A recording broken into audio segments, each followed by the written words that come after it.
Palangga, good morning. Yan, kakabit na lang TV.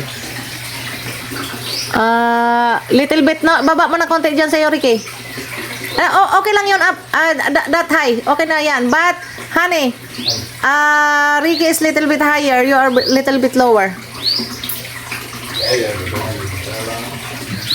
Yeah, like that lang. But, little bit higher to your, tabingi man, no? Baba mo na konti sa'yo. Yan. Yan, okay, Han.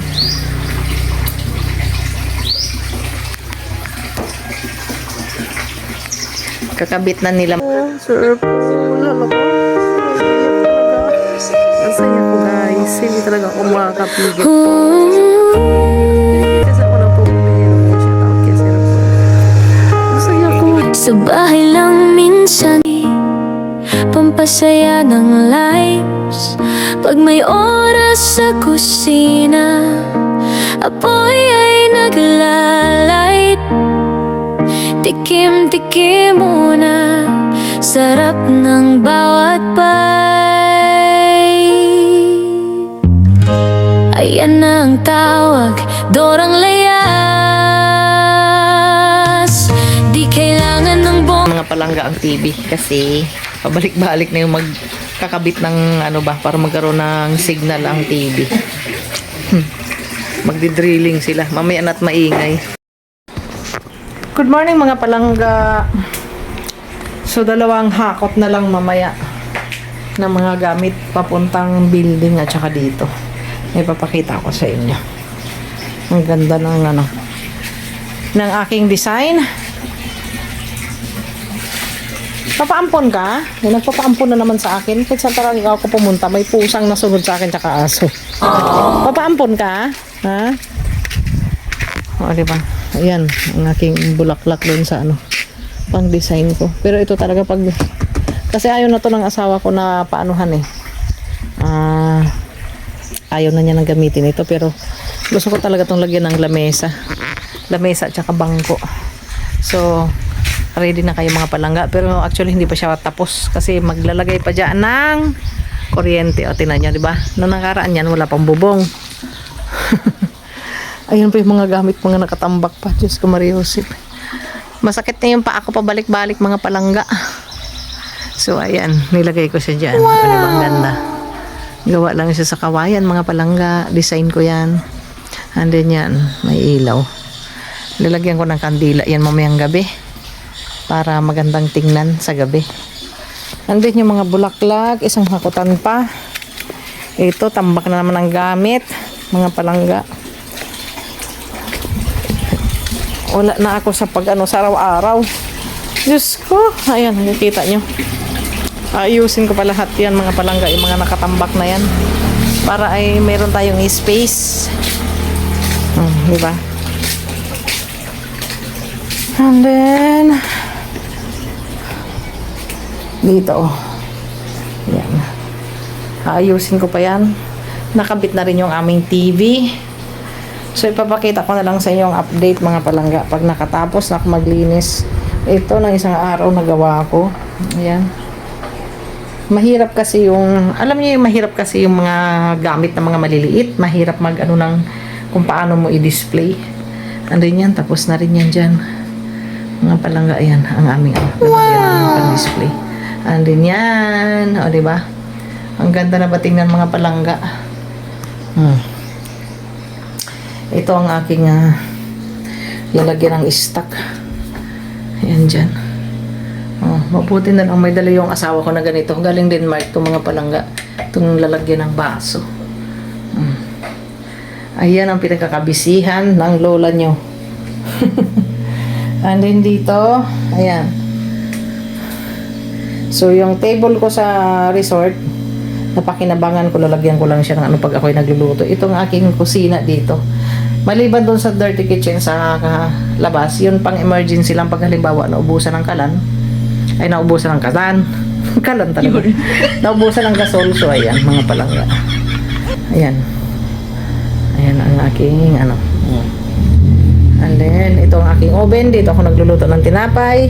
Shout out kay Sir Paul. Wow! ano nangyari sa aking oven. Bakit na ano?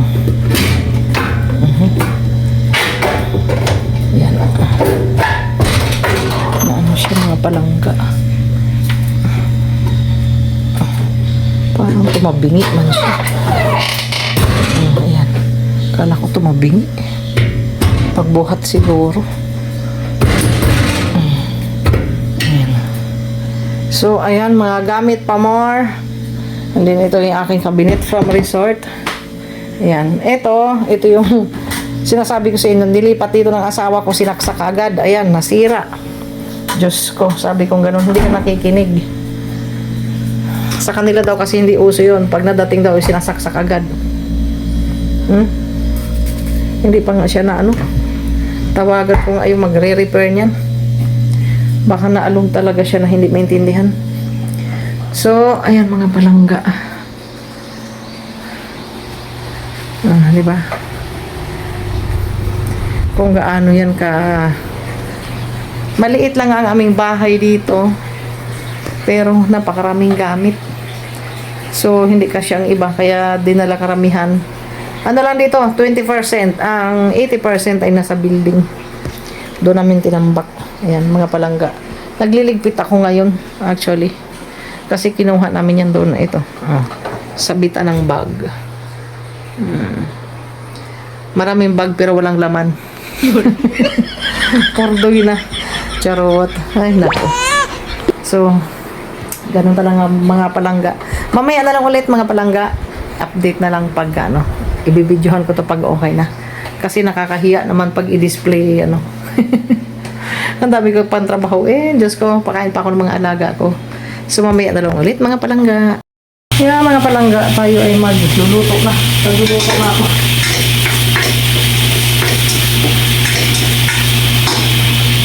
Sangkot siya na tayo ng ating panagya at tayo magluluto ng munggo.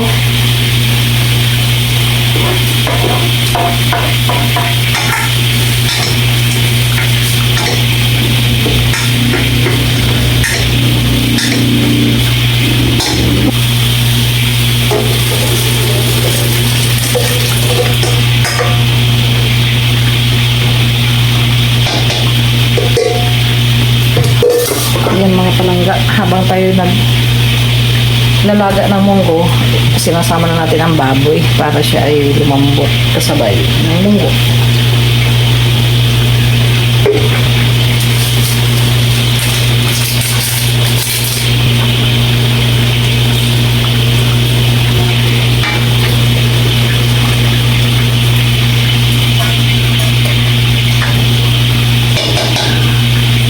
Sarap.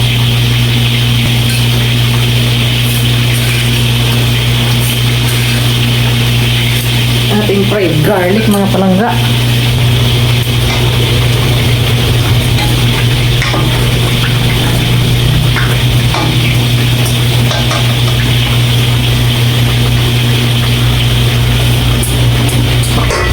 Kunti pang patis.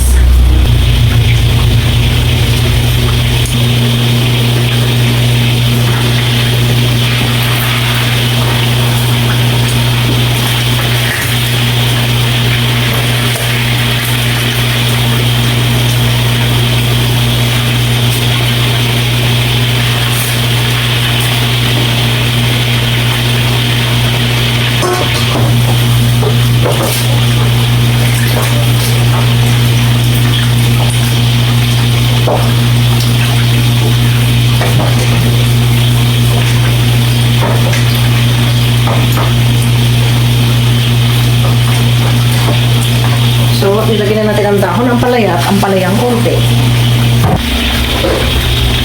Yan mga palangga ng ating munggo. So, takpan muna natin. At ito'y maluluto na. At kakain na kami soon. At prito ng isda. Yan mga palangga. Naglaga ako ng luyang dilaw. Tapos may asin, tubig. Tsaka yung ano, luya at dahon ng iba. So, ako'y magbababad ng aking paa at kamay. Nangangalay ng mga palangga sa dami ng gawain araw-araw. So, yun ang aking gagawin for today's video.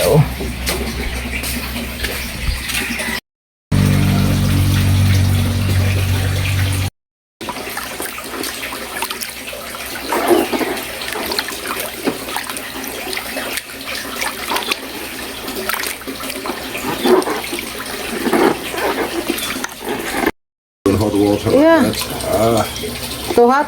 I said I'm not used to hot. Oh. Ah, Dali. yeah, you put it.